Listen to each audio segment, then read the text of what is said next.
લાભ દિયા કા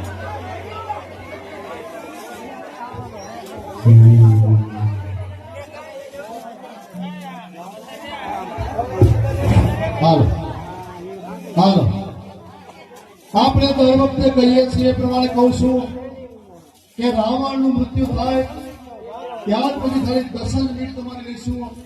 મહેરબાની કરી પ્રસાદ વિતરણ કોઈ જાતા નહીં.